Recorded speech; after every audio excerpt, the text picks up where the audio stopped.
ఎప్పుడూ లేనంతగా ఈ 'పొంగల్' తమిళ ఇండస్ట్రీలో వార్తల్లో నిలిచింది. సెన్సార్ సమస్య కారణంగా విజయ్ 'జననాయగన్' వాయిదా పడింది సంగతి తెలిసిందే. ఇక శివకార్తికేయన్ 'పరాశక్తి' కూడా చివరి విషయంలో సెన్సార్ సర్టిఫికేట్ ఇచ్చింది. అయితే పండుగకు ఒకే ఒక సినిమా రావడంతో అక్కడి బాక్సాఫీస్ వద్ద భారీగానే ఖాళీ ఏర్పడింది.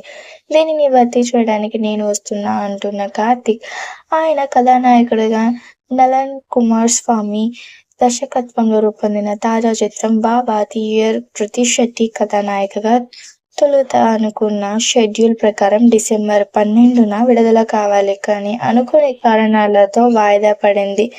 ఇప్పుడు అవి సమసిపోవడంతో జనవరి 14న 'బాబా ది ఇయర్'ను న్యూ రిలీజ్ డేట్ విడుదల చేస్తున్నట్లు చిత్ర నిర్మాణ సంస్థ స్టూడియో గ్రీన్ ప్రకటించింది.